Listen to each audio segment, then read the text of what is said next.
primera práctica, no para lo nada. que se busca es que ustedes puedan diferenciar en una nota periodística el análisis macroeconómico del análisis microeconómico. Aquí viene un ejemplo. Entonces dice, el objetivo era, y las instrucciones dice, lee cada una de las siguientes noticias y responde si se trata de un tema relacionado con la microeconomía o la macroeconomía y justifique en cada caso tu respuesta. Entonces, este ejemplo dice, Grupo Energía Bogotá, uno de los mayores conglomerados energéticos de Colombia, recibió autorización del Ministerio de Hacienda para emitir bonos hasta por 400 millones de dólares en el mercado internacional de capitales. Esta era una nota de América Economía del 8 de mayo de 2020. Mira, estamos hablando de un análisis microeconómico o de un análisis macroeconómico. Los escucho. ¿Qué es? ¿Micro o macro? Es su seminario de titulación. Profesora, es la práctica que nos mandó. Yo lo que voy a hacer, yo los voy a tener 2 semestres. Estas prácticas son las que se pusieron ahí en el portal, bueno, en el Google Classroom. ¿Por qué? Yo voy a dar desde inicio econometría, ¿no? No, perdón, me había confundido, gracias. Disculpe. Bueno, ya que estás hablando, Carlos, a ver, entonces, ¿este es un análisis micro o macroeconómico? Entonces no el de Grupo Energía Bogotá no has tomado econometría. Es un análisis. Bueno, entonces, curiosamente, cuando vas a decir el análisis, ya no te escuchamos nada y apagaste el micrófono. A ver, entonces, Carlos, ¿es un análisis micro o macroeconómico? Es un análisis microeconómico porque se trata de una empresa. Porque se trata de una empresa. Entonces, me están diciendo que una empresa tomó la decisión de emitir bonos por 400 millones de dólares en el mercado internacional de capitales. ¿Sale? Segunda, me hablan, la panameña Copa Airlines reporta caída del 16.9% en ganancias netas del primer trimestre y pospone pagos de dividendos. ¿Es un análisis de qué tipo? Todo con minúsculas, @hotmail.com. Mis hijos. Sí, claro. Somos aquí 14 o 13. A ver, José Daniel. Un análisis macroeconómico. A ver, ¿quién dijo que es un análisis macroeconómico? Yo, Daniel. Daniel, ok, Daniel, ¿por qué sería un análisis macroeconómico? Porque se trata de un organismo internacional y interviene en las demás naciones. ¿La primera? ¿La panameña Copa Airlines? De abajo. Ah, bueno, es que yo pregunté la primera, ¿no? La panameña Copa Airlines. Estamos hablando de un análisis microeconómico porque me hablan, ¿no?, del comportamiento que ha tenido una empresa en términos de sus ganancias en un trimestre que no ha sido bueno y pospone pago de dividendos. En el siguiente hablan, ¿no?, de Cristina Georgieva, jefa del FMI, pide cooperación para combatir la pandemia e impulsar la economía. Entonces, como dice Daniel, estamos hablando de que esta sería una nota con tintes macroeconómicos, porque estamos hablando del Fondo Monetario Internacional, que es una institución supranacional a nivel nacional, a nivel global, y lo que se busca, no me hablan de impulsar un mercado en específico, me hablan de impulsar la economía. ¿Sale? Gracias, Daniel. Siguiente rubro. Dice, producción industrial de Argentina se desploma 16.8% interanual en marzo. La caída del indicador se registra en momentos en que el país se encuentra en recesión con una alta inflación y cuarentena obligatoria que frena la actividad productiva. ¿Qué podría ser? ¿Un análisis micro o un análisis macroeconómico? Macroeconómico. ¿Por qué, Francisco? Con lo que vamos a empezar. Porque está hablando de la Argentina y de su producción industrial de un país como tal. Ok, entonces nos habla de Argentina, nos habla de su PIB industrial, nos habla también de cuestiones de que hay una alta inflación. Entonces estamos hablando de los grandes agregados de una economía. Se frena la actividad productiva. Actividad productiva, dice toda esta cuestión, también impacta, no lo dice de una forma evidente, pero nos habla también de cuestiones de inversión. Entonces estamos hablando que es un análisis macroeconómico. Siguiente, Zoom implementa contraseñas para todas las reuniones y adquiere empresa para reforzar su seguridad. ¿Micro o macro? Perfecto. Entonces yo te lo voy a empezar a mandar. Entonces, micro, Alejandra. ¿Por qué me están hablando de Zoom, que es una empresa? y la elección y la toma de decisiones que toma esa empresa. Después dice, entonces, los ingresos del mercado de las agencias de investigación creció en 6% anual. Bueno, aquí está mal, en 2017 respecto al obtenido en 2016. Micro o macro. Punto 1 o capítulo 1. Micro, no escuché, háblenme fuerte porque no me escucho bien. Punto 2. Micro, ¿no? Porque me están hablando ingresos de mercado de las agencias de investigación. ¿Sale? Entonces, con eso es lo más fácil del mundo, no creo que tengan ninguna duda. Si a alguien no le queda claro, lo vemos. Y aquí ustedes tenían que adjuntar dos noticias donde se realizara un análisis microeconómico y otro macroeconómico, una por cada tipo de análisis, y tenían que justificar por qué las habían elegido. ¿Sí? Entonces, ¿alguien quiere compartir alguna de análisis macroeconómico? Mira, ¿alguien quiere compartir alguna de análisis microeconómico para que pasemos a lo siguiente? No sé si alcanzas a ver. Estoy compartiendo la carpetita nada más. Lo que hay en la carpetita. Entonces, mira. Dime, Vanessa. Sí, yo puse como macroeconómico lo del PIB. Ok, cuestiones de PIB. De México. ¿Qué pusiste del PIB de México, Vanessa? Ay, bueno, ahorita de que hubo una caída por los coronavirus y que, bueno, en cuanto iba a incrementar. Bueno, sí. A decrecer, ¿no? Sí. Ok, está bueno. ¿Por qué el PIB? O sea, ¿por qué es un análisis macroeconómico? Porque estamos hablando de la producción interna bruta de una economía. Un gran agregado, ¿no? Un agregado, una variable fundamental. ¿Alguien? Muchas gracias, Vanessa. ¿Alguien? ¿Su noticia que eligieron de análisis microeconómico? Bueno, entonces voy cargando eso y cualquier cosa. A ver, estoy hablando con Daniel. A ver, Daniel. Empresas de tecnología pidieron más crédito ante COVID-19. Ok, entonces empresas de tecnología pidieron más crédito ante comillas, análisis microeconómico, ¿no? Porque me hablan, ¿no? De las empresas de un sector en específico, no me hablan de todas las empresas productoras de bienes y servicios. ¿Sale? Entonces esto está sencillo, ¿sí? Vamos con la siguiente práctica. ¿Cuánto aguantas trabajar? Ok, bueno, muchísimas gracias, y disfruta tu descanso y nos andamos viendo por, ya tal vez te digo, el 17, y de todas maneras yo voy juntando todo esto y te lo mando en la carpeta, ¿está bien? Ok, bueno, ok, entonces les comparto la práctica 2 y lo platicamos, y esto es importante que a ustedes les quede claro, porque en el examen vienen diferentes noticias y se les pide que hagan este análisis entre positivo y normativo. Dice, diferencia entre el análisis positivo y el normativo. Se lee cada una de las siguientes noticias y responde si se trata de afirmaciones positivas o normativas.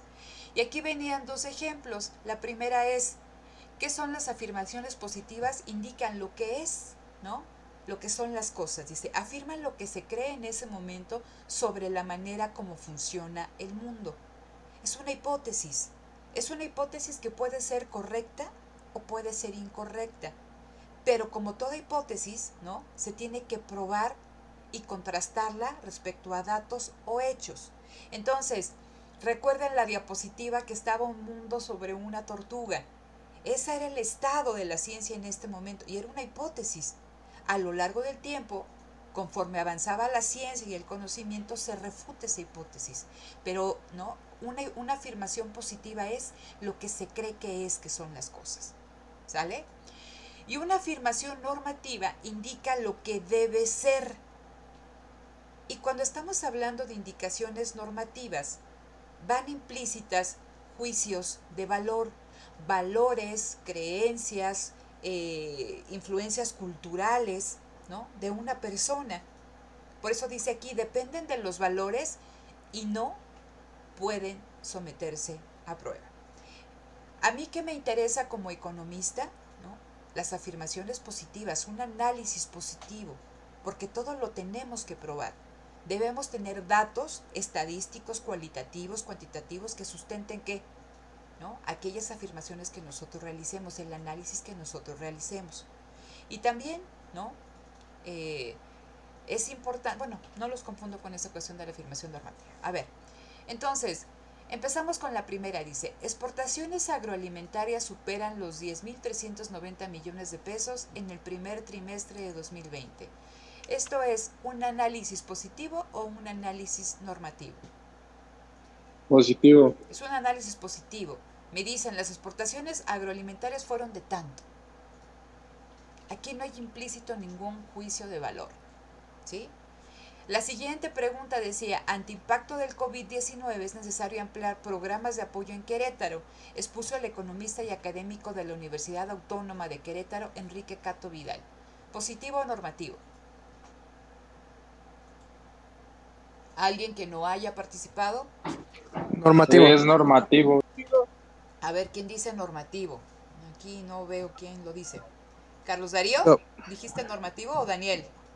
Yo, Daniel. Daniel, ¿por qué es normativo, Daniel? Porque están llevando un juicio para poder mejorar la economía debido al Estamos COVID. hablando, en este caso, Daniel, ¿qué es la opinión de quién? Es la opinión de una persona que dice es necesario ampliar programas de apoyo en Querétaro. Quizás sí, quizá no. Esa es su opinión. ¿Sale? Siguiente cuestión dice, transferencias económicas deben de beneficiar a todo tipo de trabajadores, afirma Marcelo de la Jara, director del Programa de Crecimiento Económico y Mercado Laboral del Centro de Estudios Espinosa Iglesias. En una situación como la que estamos viviendo, destruir empleos, ingreso y consumo genera un efecto multiplicativo perverso. ¿Positivo o normativo? ¿Quién? A ver, Karen Fernández, ¿tú qué dices de esto? La pregunta 3 es, ¿un análisis positivo o un análisis normativo? Normativo. ¿Por qué, Karen? Porque es algo que todavía no está hecho y él dice las transferencias económicas deben de beneficiar a todo tipo de trabajadores y es como deben, pero no es un hecho de que ya lo estén haciendo, no benefician a todos. A ver, más allá de, fíjate, ¿qué palabra sería clave para que ustedes pudieran identificar un análisis positivo de un análisis normativo? Que no incluya ningún juicio de valor o... Ok, escuchen bien. ¿Qué palabra es clave para que yo pueda identificar si es un análisis positivo o es un análisis normativo? Una palabra ¿Sería clave. Profesora? No escuché muy bien. ¿Qué comentaste? Bueno, para identificar si es un análisis normativo sería deben, ¿no? Deben. Porque debería. Exactamente. Más no dice que se hace. Entonces, un análisis positivo es, una palabra clave sería son. Cuando estamos hablando de que las transferencias económicas deben de beneficiar a todo tipo de trabajadores, es la opinión de quién, de alguien, porque otra persona me podría decir, las transferencias económicas deben de beneficiar a cierto tipo de trabajadores, o no deben de haber transferencias económicas, ¿sí me explico? Entonces, aquí viene implícito un juicio de valor, es una creencia personal, y están entrevistando, ¿no?, a este director del Programa de Crecimiento Económico, ¿para quién? ¿No? Esas transferencias económicas deben de beneficiar a todo tipo de trabajadores. Y alguien más me podría decir, no, deben ser trabajadores específicos por esto, por esto y por esta razón. ¿Sale? Ok, siguiente cuestión. Impacto económico del paro del 9M será de 47 mil millones de pesos, estima el economista Artemisa Montes. ¿Positivo o normativo? A ver, aquí están en el chat. A ver, en la última, dice, afirmación, a ver, aquí, no sé de cuál se refieren, a ver, aquí me pone Sara Abigail, dice, afirmación positiva, es una estadística con base en un hecho tangible a la 4. ¿Están de acuerdo con Sara o no? El impacto económico del paro del 9N será de 47 mil millones de pesos, estima la economista Chuchita Pérez. Sí, sí es positivo. Es positivo. Porque se puede medir. Porque se puede medir, porque hay datos que sostienen esta afirmación. Dice, ¿Qué cosa? puede haber una proyección.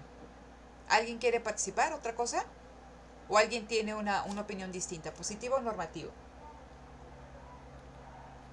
Y miren, y aquí está otra palabra clave. ¿Qué palabra clave encuentran aquí para que, más allá de será, en este parrafito? ¿Estima? ¿Estima? Porque estima. ¿No? Estima. Tengo datos y los voy a estimar. Entonces decimos que nosotros creemos que será de ¿cuánto? De 47 mil millones de pesos. Pero este es algo que se puede verificar o comprobar contra datos. ¿Sí? Es una estimación. Hay una hipótesis detrás que puede ser probada. ¿Sí queda claro, chicos? Aquí me ponen afirmación normativo, dice, es un estimado en el precio final. Ah, ok, ya entendí, estoy mal. Sale. Entonces, cuando me dicen estima, cuando ustedes hacen una hipótesis en un trabajo de investigación, ustedes dicen, el costo del desempleo será de tanto. O el desempleo afecta al tal estrato social más que a otro. Ustedes lo tienen que probar. Están haciendo, ¿no?, un supuesto. Están haciendo una estimación y con los datos lo tienen que probar. Pero si ya viene, es que, ¿no? Debes de, se tiene que, ¿sale? Sí se entienden estas cuestiones clave en cada uno de los diferentes párrafos. ¿Sí? Ok. La última decía, actividades de escritorio ganan terreno a la movilidad en automóvil. El consumo, debería decir, dice, de datos para video en streaming o servicios de videoconferencia registra aumentos de 1500%, mientras que las apps de movilidad ven caída. Análisis positivo o normativo. Dice aquí, en las 5, Dave Ismael dice afirmación positiva, porque me están dando ¿qué? Un dato duro. Dicen, registra aumentos, o sea, registra tasas de crecimiento de 1500%. ¿Ok? Entonces, lo que ustedes tenían que buscar, dice, afirmación positiva, y es un hecho que el consumo de datos aumentó de esa manera, es un dato. ¿Sí? Ahora dice aquí, busca dos noticias, una donde se realiza un análisis positivo y otra con un análisis normativo, y las tenían que adjuntar al final de la práctica. ¿Quién quiere compartir lo que encontraron, ¿no?, de un análisis positivo y de un análisis normativo? Yo, profesora, en normativo puse del presidente de que quiere incrementar como el número de matrícula o aumentar pues el número de universidades. Como análisis normativo. Ok, ¿y como análisis positivo? Puse los muertos, bueno, que se habían registrado hasta cuando envié la práctica por COVID. Ok. Entonces, ¿alguien más? Yo tengo uno de positivo, perdón. A ver, adelante. Es de Banjico, alerta por desplome del PIB de México de hasta menos 12.8%. Y es de que el Banco de México informó que la economía mexicana tendrá una contracción de entre menos 8.8 y menos 12.8% en ese 2020, dependiendo de 3 escenarios distintos, ¿no?, de cómo se desarrolle. Ok, pero a ver, ahí ¿por qué dices que es normativo? No, dije positivo. Ah, ok, yo te entendí normativo, dije, no, eso no es normativo, es un análisis positivo porque hay una estimación que bajo ciertos escenarios el desplome va a ser de tal magnitud, pero con los datos, o sea, al final son hipótesis que se pueden comprobar, ¿sí? Entonces, ¿queda claro esta cuestión de cuándo es un análisis positivo y cuándo es un análisis normativo, chicos? ¿O a alguien todavía no le queda claro? ¿Todo correcto? Sí, no, ahí en el chat, sí, de menos, ¿no? Ok, a ver, entonces aquí en el chat, todo claro, todo bien, perfecto. Entonces, espero que no tengan problemas con esto a la hora de que realicen sus exámenes, porque cómo se equivocan para poder identificar un análisis positivo de un análisis normativo. Entonces, espero que haya quedado claro. Entonces, esas eran las dos primeras prácticas y era un cuestionario. Ahora, vamos a revisar el tema que es el que nos compete en este momento, que es el tema de la segunda parte de este mismo capítulo, que es el tema del problema económico, donde nos hablan de conceptos que van a ser relevantes, nos presentan el primer modelo económico que nosotros vamos a revisar. Más adelante vamos a ver otro modelo, que es el del flujo circular del ingreso, pero aquí nos hablan de un modelo denominado la frontera de posibilidades de producción. ¿Sí? Entonces, les comparto pantalla y vamos platicando acerca de ese tema. ¿Pueden ver denme un minuto? Ahí está. ¿Pueden ver ya la presentación, chicos? Sí, profesora, sí se ve. Okay. Sí. Ok, entonces, sí se ve. El problema económico, bueno, aquí vienen las páginas, yo hago referencia a este libro que lo tomé como base, pero ustedes tienen una gran cantidad de información, ¿no? Ahí bibliográfica que pueden revisar, diferentes posturas. Entonces, ¿cuáles van a ser los conceptos relevantes en este tema? Frontera de posibilidades de producción, eficiencia e ineficiencia en la asignación, intercambio, lo que ya platicábamos así de una forma somera, ¿no? Acerca del concepto de costo de oportunidad, costo marginal, beneficio marginal, crecimiento económico, y dos cuestiones que son importantes y que también ahí vamos a trabajar con notas periodísticas para que ustedes puedan identificar cuando me hablan de una ventaja comparativa y cuando me hablan de una ventaja comparativa dinámica. Entonces, iniciamos con este concepto, ¿no? De la frontera de posibilidades de producción y con el concepto de costo de oportunidad. Ok, recuerdan que hablábamos en clases pasadas que la economía o esta visión económica me dice que un individuo, sea pobre o sea rico, cualquier sociedad, sea pobre o sea rica, enfrenta un problema, ¿no? Un problema económico, y que ese problema económico se centra en que las necesidades o los deseos son limitados y que los recursos productivos, ¿no? Que podrían hacerle frente a esas necesidades o esos deseos son limitados. Entonces tengo deseos, necesidades ilimitadas respecto a recursos productivos limitados. Entonces, aquí se habla, ¿no? Una limitación en términos de recursos productivos y recursos tecnológicos. Bien, ante esta discrepancia, dice, las economías, los individuos, tienen que hacer o tomar decisiones, tienen que elegir cómo asignan los diferentes factores de la producción, los diferentes recursos monetarios, financieros, en tiempo, tecnológicos, productivos, y tienen que ver, recuerden que platicábamos esta cuestión del que puede haber un gran abanico de necesidades o de deseos, pero también tienes que elegir qué es lo que se va a producir, y aquí viene, ¿no? ¿Cómo lo voy a producir? Entonces, para realizar esta elección, las economías, los individuos, tienen que realizar intercambios. ¿Qué significa un intercambio, chicos? ¿Cómo entienden este intercambio?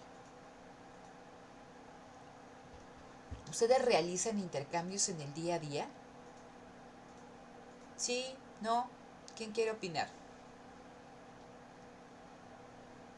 A ver, aquí por el chat si les da pena que los demás escuchen su dulce y melodiosa voz a las 12 del día. A ver, ¿ustedes se enfrentan intercambios en esta cuestión de necesidades ilimitadas, recursos limitados? ¿Cuál es su recurso limitado en este momento? Bueno, yo vi varios como ejemplos, yo he visto varios ejemplos que nos ponen del tiempo. Okay. Por ejemplo, de si preferimos, no sé, tener tiempo de ocio a estudiar para un examen. Eso sería como intercambios, y en este caso sería como la escasez, pues, el tiempo. Entonces tú tienes limitado el tiempo. ¿Cuántas horas tiene el día, Vanessa? 24. 24. ¿Y qué tienes que hacer en esas 24 horas? ¿Para qué te tiene que alcanzar esas 24 horas? Bueno, como el ejemplo dije sería horas de ocio y pues para estudiar. Ok, entonces, a ver, Vanessa, pero ese es el ejemplo. Pero para Vanessa dice entonces, en esas 24 horas tengo que estudiar, tengo que echar la flojera, que se escuche más bonito, tiempo de ocio. ¿Qué otra cosa tendrías que hacer en esas 24 horas? ¿La tarea? La tarea, labores en casa. Sí, Pues el sí, quehacer. el quehacer, ¿no? También tienes que encontrar tiempo para que, quizá para ejercitarte, ¿no? Para salir de compras, quizá, bueno, en este momento no, pero para salir con tus amigos, quizá eso entra en lo del tiempo de ocio. Entonces, uno puede tener una serie de necesidades, pero únicamente el día tiene 24 horas. Entonces, tú tienes que hacer un intercambio. ¿En este momento o en estos días has hecho algún intercambio en cuestión de tiempo, Vanessa? Dice Vanessa, ay, ¿para qué participé? A ver, Vanessa. Sí, he hecho intercambio de tiempo, maestra. A ver, explícanos, ¿qué intercambio has hecho? Pues el de conectarme a las clases, de hacer pues el quehacer de la casa y hacer las tareas. ¿Y por qué lo has intercambiado? Por ejemplo, bueno, también horas de sueño, porque pues antes de iniciar las clases pues despertaba más tarde y ahora tengo que despertar más temprano, entonces cambio como horas de sueño por despertar para despertar y conectarme a las clases. Ok, Vanessa, fíjense. Entonces, cuando estamos hablando de un intercambio, decía Vanessa, antes de iniciar clases, pues me despertaba a las 11, desayunaba a las 2 y ya me ahorraba la comida, entonces como que medio veía la tele, como que medio hacía ejercicio, cenaba y me volvía a dormir y bueno, era el relax total. Pero ahora que tengo las clases entonces, y no solamente las clases, tengo que disminuir, ¿no?, mi tiempo de sueño por asistir a las diferentes sesiones sincrónicas. Y si a eso le aúna que los profesores que no tenemos nada que hacer, nada más que ponerlos a sufrir, entonces que les dejamos cuestionarios, prácticas y leer, entonces dice Vanessa, híjole, pues si dormía yo 8 horas, ahora con toda la carga de trabajo, pues tengo que dormir 6 horas. Hay un intercambio de qué? Estás disminuyendo el tiempo de descanso o el tiempo de ocio por el tiempo de trabajo. ¿Sí? Entonces, vamos a hacer, hay dos puntos, o dedican las 24 horas a descansar, o dedican las 24 horas a trabajar. Estoy hablando de trabajar en quizá algunos un trabajo que se compagina con el estudio, o simplemente las 24 horas estudiando. Son mis dos puntos. Pero entre esos dos puntos hay diferentes combinaciones, ¿sí?, entre tiempo y hacer otras actividades. ¿Cuál es la cuestión aquí entre el intercambio de un bien X y un bien Y, una actividad X y una actividad Y? Que para que tú realices una actividad o una mayor cantidad de horas o minutos en una actividad, tienes que renunciar a realizar o dedicar una cierta cantidad de horas, minutos a la otra actividad. Por eso decimos hay un intercambio. ¿Ok? Entonces, ¿queda claro el concepto de intercambio? ¿A qué me refiero con esta cuestión del intercambio? Para obtener más de algo, tengo que ¿qué? Tengo que renunciar. En el intercambio hay una renuncia, ¿sí? Hay una renuncia de poder consumir, de poder disfrutar de otro bien. ¿Sí se entiende entonces esta cuestión del intercambio? Si quieren aquí pónganmelo en el chat, ¿sale? Sí, dice Sara que sí, Frida que sí, Carlos que sí. Entonces espero que los demás, ¿no?, como agentes representativos, todos sí entiendan. Ok. Entonces, vamos a platicar acerca de este concepto de la frontera de posibilidades de producción. Y hablamos de qué es el primer modelo económico que vamos a revisar. ¿Qué vamos a entender por un modelo económico?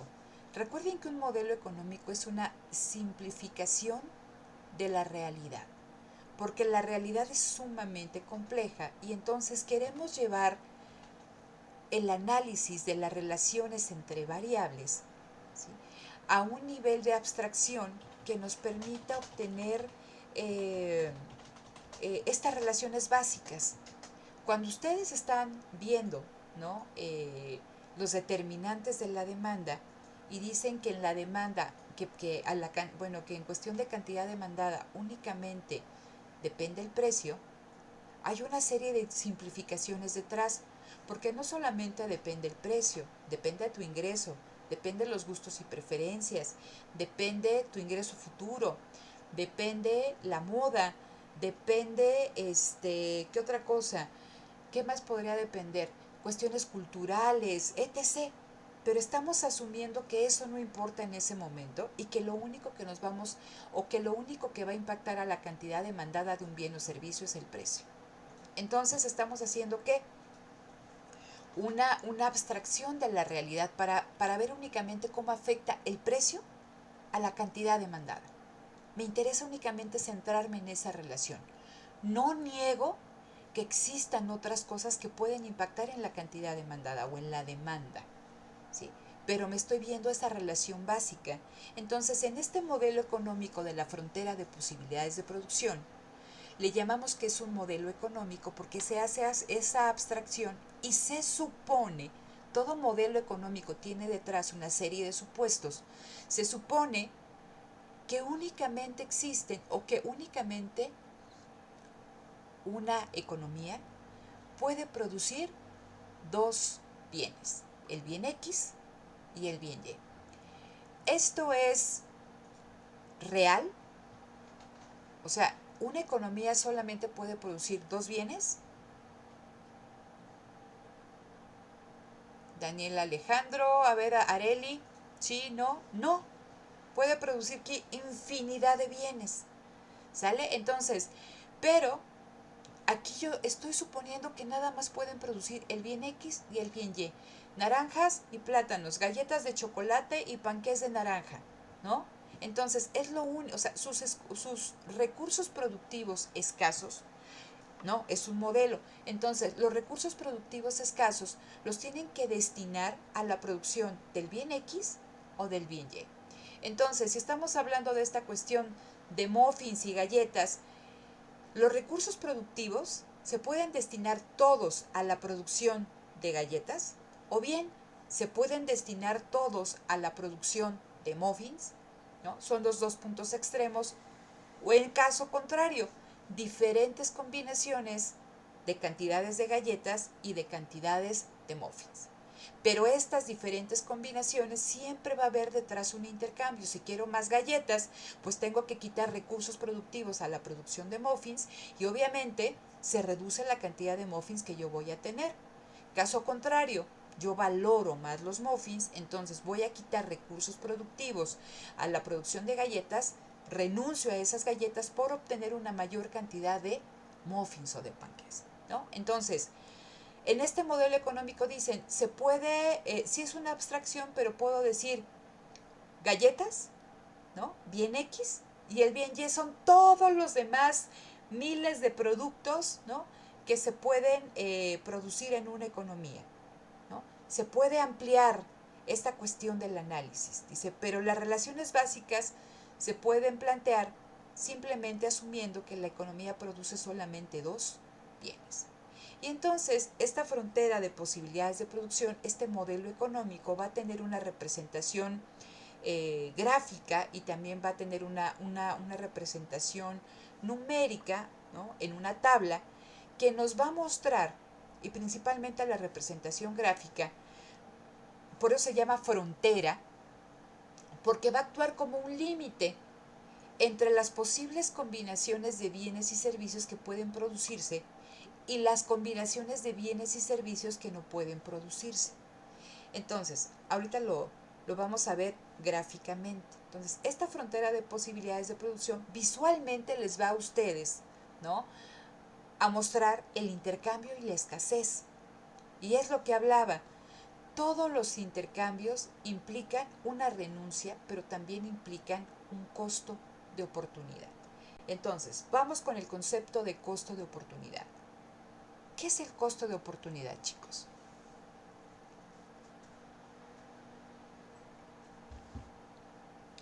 ¿No se acuerdan qué es el costo de oportunidad?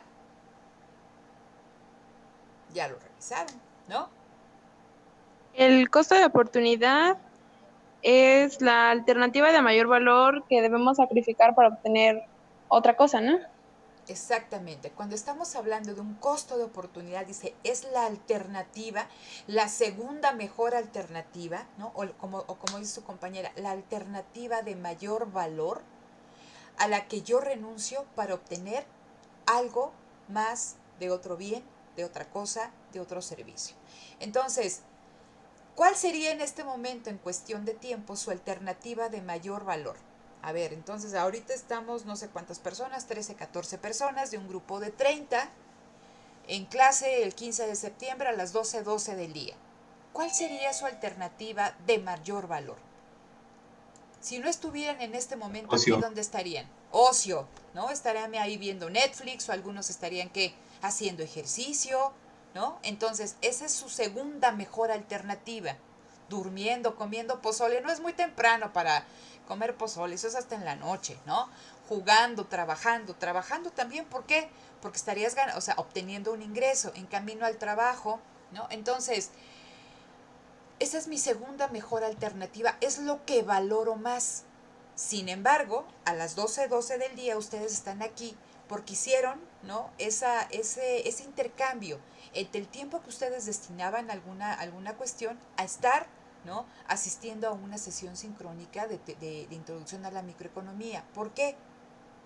Porque estamos hablando que ustedes piensan que los beneficios que van a obtener por estar aquí sobrepasan a los beneficios que pueden estar de comer pozole, de jugar, de camino al trabajo, trabajando, descansando, haciendo ejercicio, ¿sí? Entonces, ese es el costo de oportunidad. Cuando ustedes asisten normalmente a la escuela, dices, bueno, tengo un costo de oportunidad, también enfrento un costo de oportunidad.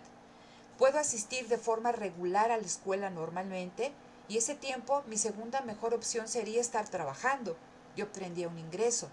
En el corto plazo dices, bueno, tengo un empleo, ¿no? Tengo ingreso, puedo comprar mis cosas o puedo apoyar a la economía de mi casa, pero dicen, en el largo plazo, los beneficios que yo puedo obtener de estudiar sobrepasan a los beneficios que yo puedo obtener en este momento de estar trabajando. ¿Por qué? Porque puedo encontrar un mejor empleo, voy a tener una mejor formación y mejores expectativas de vida y de desarrollo profesional. Entonces mi costo de oportunidad es no estar durmiendo, si esa fuera mi segunda mejor opción o la alternativa que más se valora, o estar trabajando. Entonces, en esta cuestión de la frontera de posibilidades de producción, hay un costo de oportunidad. Si yo quiero producir más roscas de naranja, eso es porque valoro más los beneficios que me da la producción de roscas de naranja respecto a las de panqués y estoy dispuesta a renunciar a esa cantidad de panqués por obtener más roscas de naranjas. Entonces, cuando ustedes ven esta cuestión de los costos de oportunidad, no sé si lo pueden ver aquí en la diapositiva, aquí viene la fuente donde se toman estos ejercicios y la imagen. Vemos una gráfica que en el eje de las X me hablan, ¿no?, de dos bienes, X y Y, ¿no? En el eje de las X me hablan de pizzas, millones de pizzas, y del otro lado me hablan de refrescos. Entonces ahí ya tengo en este modelo económico que únicamente se producen dos bienes, refrescos y pizzas. Y entonces yo tengo dos puntos extremos, ambos están expresados, chicos, en cantidades, ¿no?, en millones de unidades. Entonces, en este punto, en el punto A, estamos asumiendo que esta economía o esta sociedad está destinando todos sus recursos productivos a la producción de refrescos. Entonces se producen 15 millones de latas de refrescos, pero cero pizzas, ¿no? Cero unidades de pizzas. Vamos al siguiente punto que me interesa, que es el punto F. Entonces, en ese punto F asumimos, o se ve gráficamente, que esa sociedad está destinando todos sus recursos a la producción de pizzas. ¿Por qué? Porque las valora más, ¿sí? Reciben un mayor beneficio. Sin embargo, no son los únicos puntos que encontramos en esta gráfica. Encontramos que hay un punto C, un punto D, un punto E, un punto B. Y esos diferentes puntos, si ustedes se fijan, hay una línea que es la frontera de posibilidades de producción, ese límite que yo puedo hacer con mis recursos productivos. Imagínense que entonces yo voy a hacer roscas de naranja y panqué de limón y únicamente tengo 7 kilos de harina, ¿cómo se llama? Una batidora, 2 moldes, ¿no? Un hornito mi alegría, y tengo la restricción de tiempo.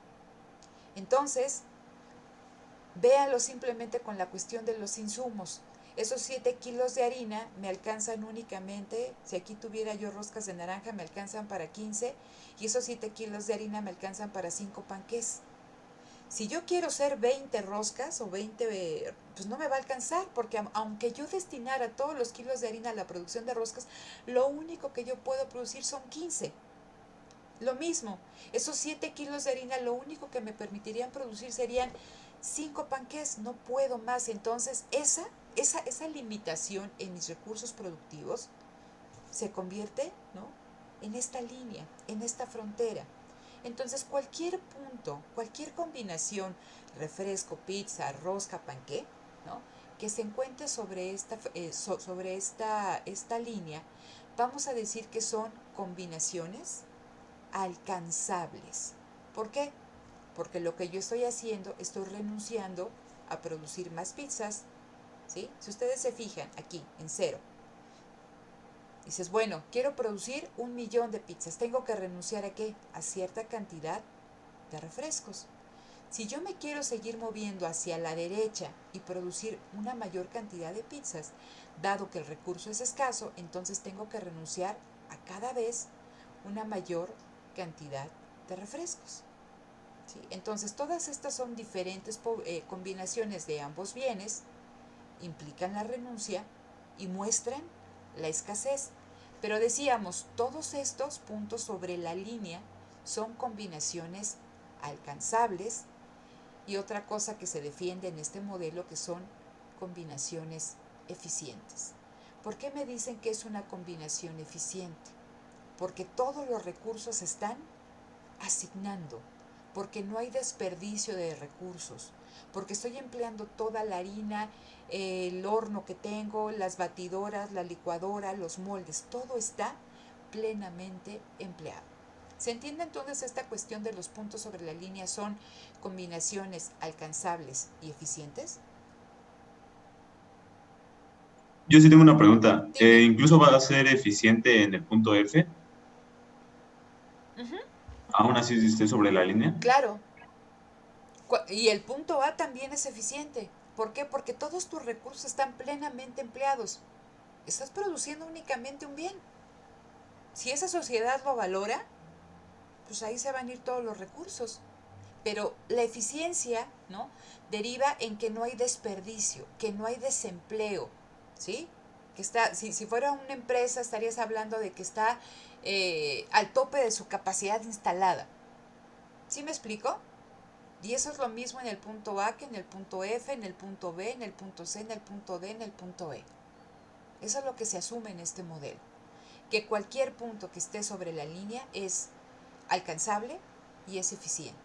Existen los recursos y no hay desperdicio de ellos. ¿Sí queda claro? Sí, no. Aquí pone sí, ok. Vamos a situarnos, vamos a situarnos en esta zona aquí blanca que está a la derecha de esa frontera de posibilidades de producción. Y me dice, esta es la zona inalcanzable. ¿Por qué es la zona inalcanzable? ¿Qué pasaría si yo quisiera producir, 4 millones de pizzas con 15 millones de refrescos? Imagínense que aquí, ¿no?, ustedes lo están viendo, aquí sería como por acá, ¿no?, un punto G, H, ¿no? El punto H. ¿Se puede alcanzar? ¿O por qué me dicen que es inalcanzable?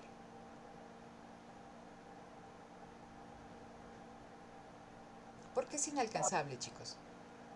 Porque no tenemos los recursos suficientes para poder producir lo que queremos. Ok, entonces dicen, a ver, si yo quisiera producir 4 millones de pizzas y 15 millones de refrescos, pues los recursos que tengo de insumos, pues no los tengo, en máquinas no los tengo, en tiempo no lo tengo. Entonces, ¿qué tendría que pasar? Fíjense, ¿qué tendría que pasar para que yo pudiera producir 4 millones de pizzas y 15 millones de refrescos? ¿Contar con qué? Más que. Más recursos y más tecnología.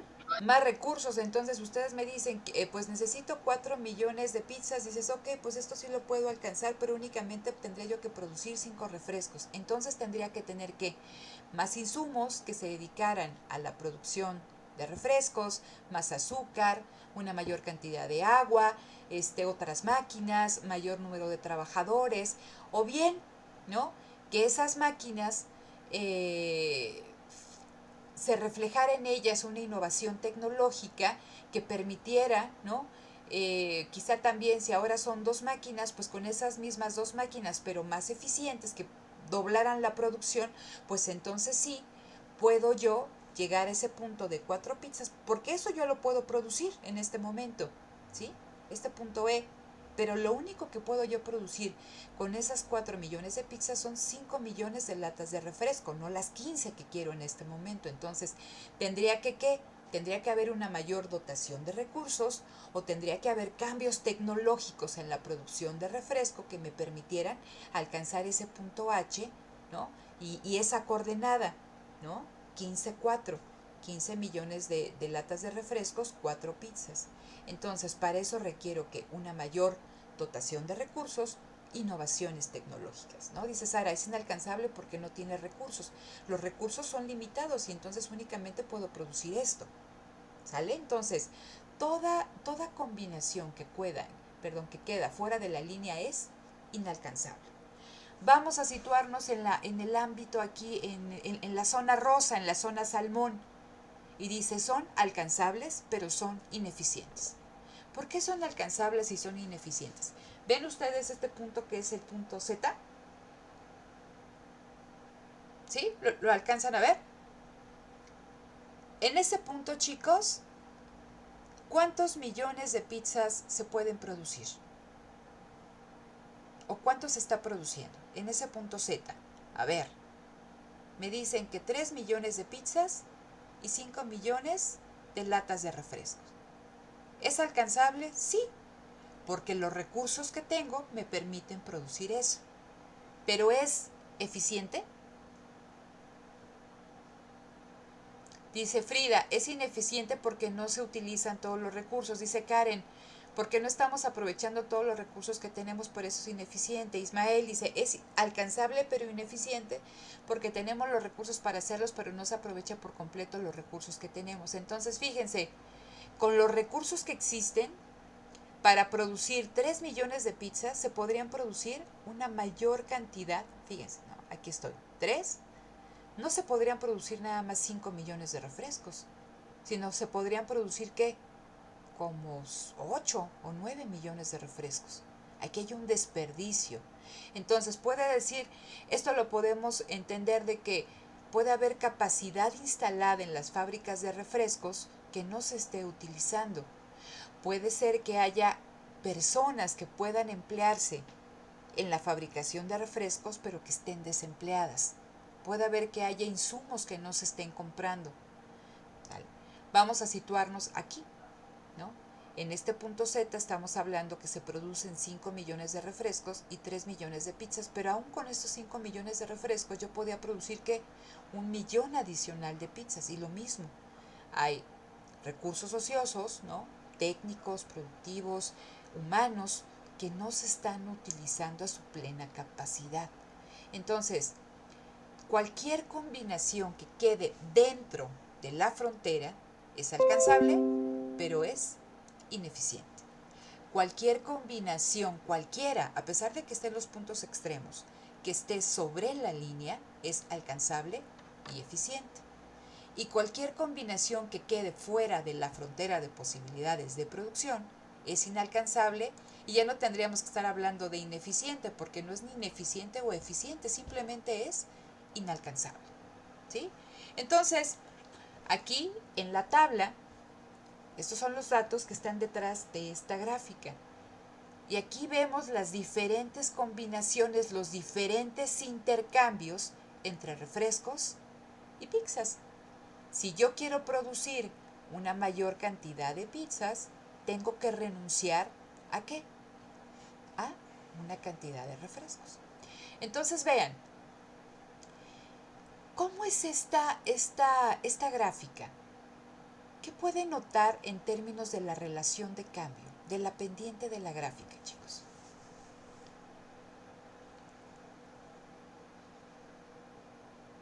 ¿Ya están viendo cálculo? ¿O no? A ver, chat. Sí, dice Alejandra que sí. Entonces, esta es la pendiente, ¿no?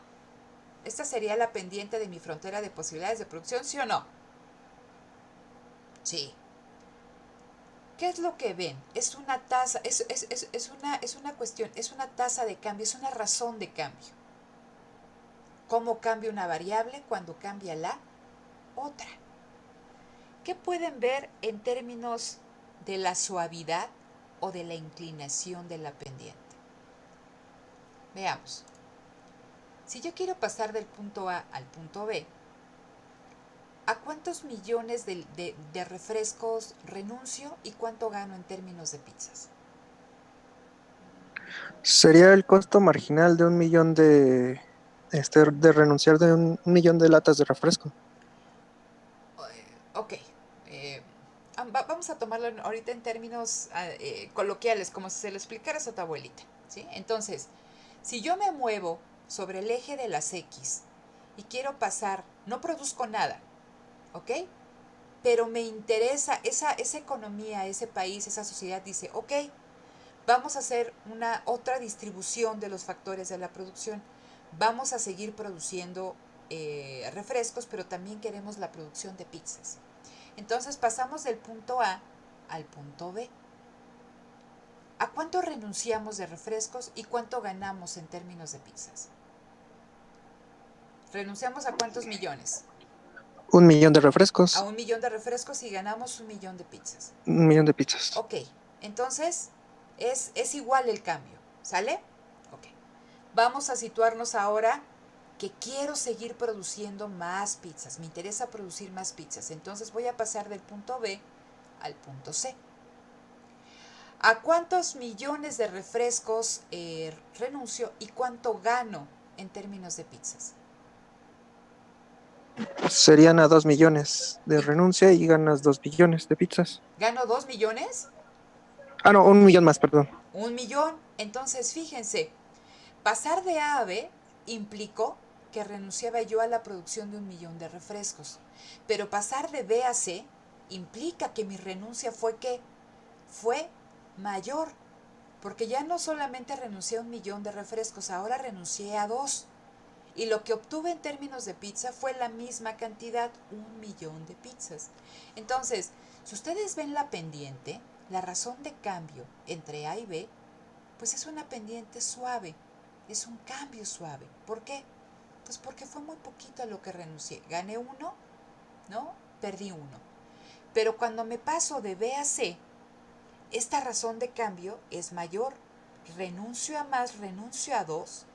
Imagínense, aquí tengo el triangulito. Renuncio a 2 y gano ¿cuánto? Y gano 1. Si yo me sigo moviendo hacia la derecha, si yo quiero seguir produciendo una mayor cantidad de pizzas, ¿qué pasa en términos de la renuncia en términos de refresco? ¿Se mantiene constante o aumenta? Aumenta. Aumenta porque tengo que renunciar cada vez que a mayor cantidad de refrescos. Entonces vean aquí, la diferencia entre 12 y 14 es de 2. La diferencia entre 9 y 12, ¿no? Es mayor que 2. La diferencia aquí entre 9 y 5 es de 4 y aquí ya renuncio. Fíjense, aquí en el punto E. Para pasar del punto E al punto F, Gano 1 millón de pizzas más, pero renuncio a ¿cuántos refrescos, chicos?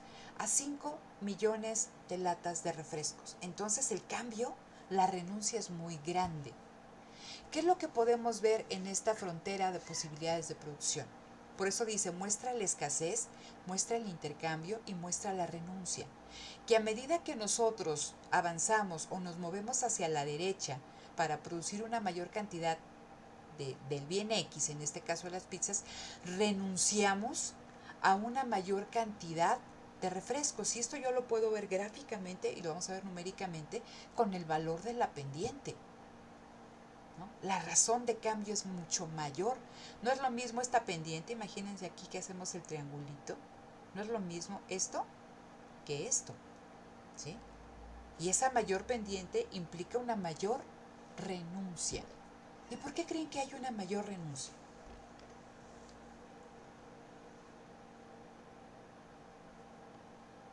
¿Por qué creen?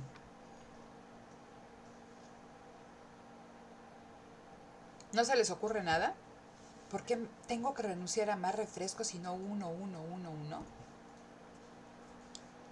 Si fuera una línea recta, la renuncia sería constante, ¿sí? Si yo tuviera aquí una línea recta, la razón de cambio sería constante. Renuncio a uno, gano uno. Renuncio a uno, gano uno. Pero aquí no. Para la próxima me tienen que decir qué forma, ¿no?, tiene la frontera de posibilidades de producción. Y cuando estamos hablando de por qué la renuncia es mayor, la justificación es de que no todos los recursos productivos son igualmente eficientes en todos los usos. Es decir, entonces imagínense ustedes que trabajaron toda su vida ahí en una fábrica refresquera y que de repente dicen, bueno, ¿sabes qué?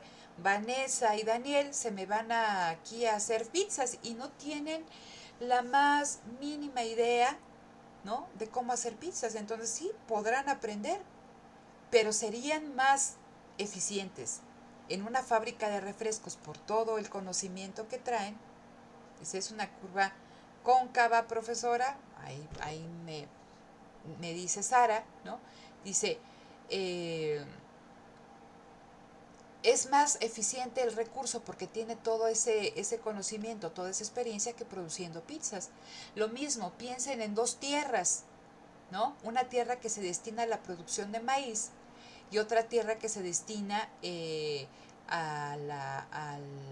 ¿cómo se llama?, a la producción de arroz. Las tierras que se destinan a la producción de arroz, pues son tierras que se tienen que anegar, porque se han visto cómo se cultiva el arroz, pues esa tierra está llena de agua. Y esa tierra, entonces imagínense, no es de que dicen, bueno, pues ahora la sociedad quiere producir más maíz. Sí, pero tengo una limitación en términos de tierra para la producción de maíz. Y entonces lo que sucede es que tengo yo que recambiar aquellas tierras que se destinan a la producción de arroz para que se produzca maíz. Entonces, pues a ver qué se le hace. Pero no va a ser igualmente eficiente, no va a ser igualmente productiva. ¿Sale? Entonces, vemos que a medida que nos movemos a la producción de un bien, el costo de oportunidad a lo que se renuncia es creciente. ¿Sí se entiende esta cuestión? Entonces, cuando ustedes dicen, bueno, a ver, la maestra me dejó un montón de tarea, entonces yo dormía 10 horas, pues duermo 9. ¿No? Es un costo de oportunidad, pero hay más tarea y ahora tienen que dormir 8 horas, luego tienen que dormir 7, 6, 5, 4, 3. No es lo mismo renunciar a 1 hora de sueño que renunciar a 7 horas de sueño. El costo es altísimo.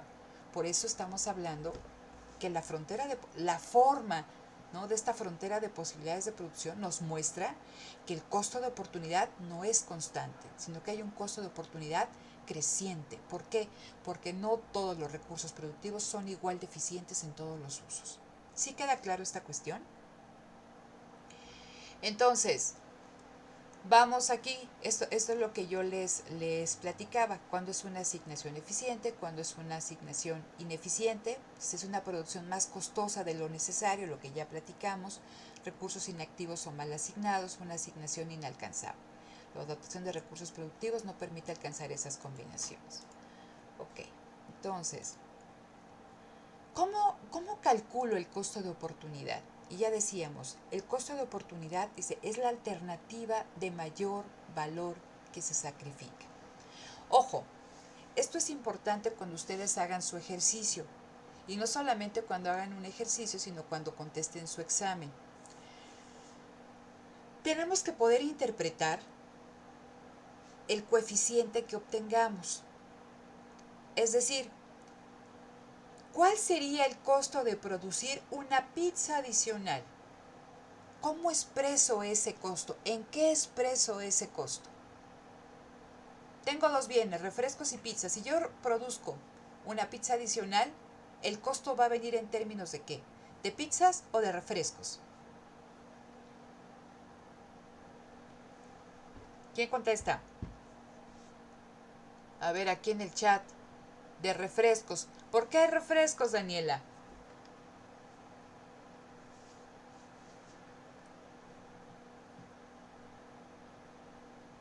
A ver, en lo que escribe Daniela dice que refrescos, es a lo que se renuncia. Carlos dice, serían refrescos porque es lo que se está sacrificando. Sí, es a lo que se está renunciando. Es el costo, ¿no?, que tú asumes por la renuncia. Entonces, cuando yo les pida, ¿no?, obtén el costo de oportunidad de producir una pizza adicional, de pasar del punto B al punto C, lo tienen que interpretar ¿en qué? En el número de latas de refrescos que se sacrifican. Y caso contrario, porque esto lo podemos hacer en las dos direcciones. ¿Cuál es el costo de producir una lata de refresco adicional? Pues producir una lata de refresco adicional tiene un costo en términos de ¿qué? Del otro bien al cual estoy renunciando, que es la cantidad de pizza a la que se renuncia. ¿Sí? Entonces, esto es muy importante. ¿Y por qué les hago especial énfasis en esto? Porque siempre que estoy haciendo ejercicios con todos mis grupos, cómo se equivocan en la cuestión de que a qué estoy renunciando. ¿Sale? Entonces, ¿cómo obtengo el costo de oportunidad? Dice, el costo de oportunidad, en la parte del numerador, tiene que ir la disminución de la cantidad producida de un bien. ¿Sí? ¿A cuánto estoy renunciando? En la parte del numerador va la renuncia en términos cuantitativos del bien que estoy dejando de producir. Y en el denominador va el aumento en la cantidad producida del otro bien. ¿Sí?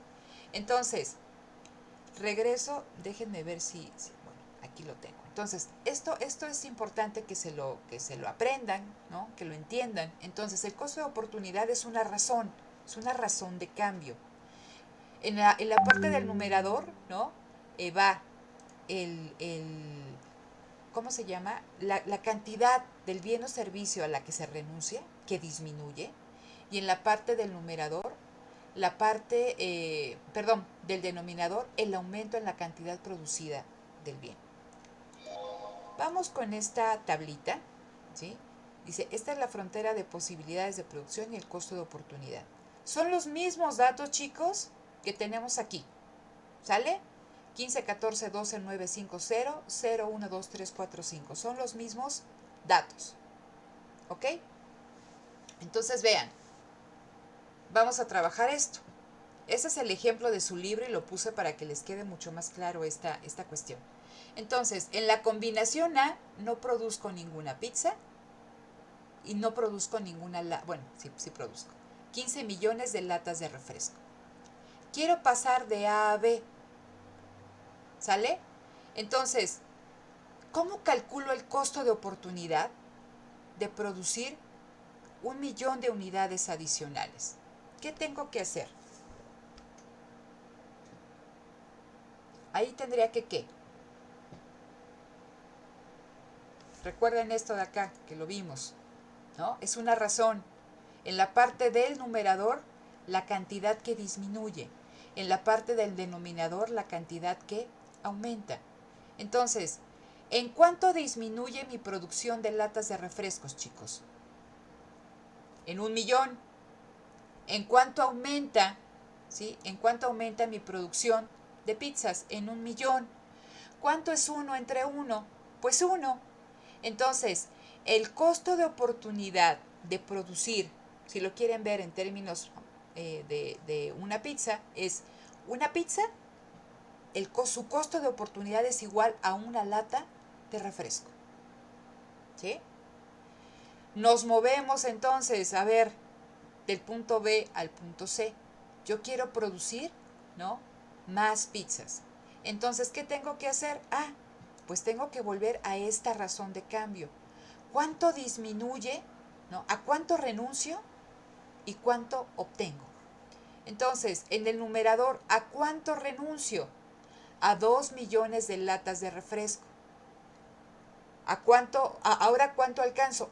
1 millón de pizzas adicionales. Entonces, esta razón sería 2 entre 1. Y por eso tengo aquí, ¿no?, este 2, que significa que una pizza adicional, es decir, pasar del punto B al punto C, moverme sobre la frontera de posibilidades de producción y con esta cuestión del costo de oportunidad creciente que aquí se ve, implica que ¿qué? Que ahora esa pizza implica que yo renuncie a 2 latas de refresco. Y vamos haciendo, ¿no? Vamos calculando este costo de oportunidad con la formulita que les acabo de presentar. Y ustedes ven que cada vez que se obtienen una mayor cantidad de pizzas, también implica una mayor renuncia ¿a qué? A latas de refresco. Entonces aquí producir una pizza me costaba una lata. Producir otra pizza me cuesta 2. Producir otra pizza adicional me cuesta 3 latas. 4, 5. Aquí se ve el costo de oportunidad creciente. ¿Alguna duda con cómo se obtiene esta columna del costo de oportunidad de las pizzas?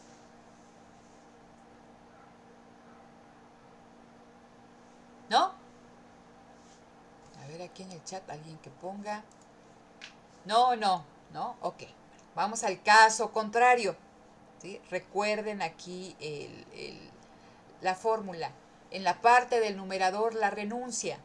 En la parte del denominador, la ganancia. ¿En cuánto aumenta? Entonces, vamos a movernos en dirección contraria. Partimos de la combinación F. Y en esa combinación todos los factores se van a la producción de pizzas y nada se destina a la producción de latas de refresco. ¿Sí? Ok. Si yo quiero pasar del punto F al punto E, ¿a cuántas unidades de pizzas renuncio? ¿Estoy renunciando a qué? Acuérdense, ¿no? Arriba disminución, abajo aumento. Entonces, aquí lo tengo, ¿no? Entonces, pasar de F a E implica que yo renuncio a ¿cuánto? A 1 millón de pizzas y obtengo 5 millones de latas de refresco. ¿Cómo lo puedo interpretar en términos individuales? Dice, ¿cuál es el costo de oportunidad del refresco? Que una lata de refresco implica renunciar a 1/5 de pizza. ¿Sí? Vamos a hacer el punto E al punto D. Si yo paso del punto E al punto D, renuncio a una pizza, a 1 millón de pizzas, y gano 4 millones de latas de refrescos. 1 entre 4, 1/4.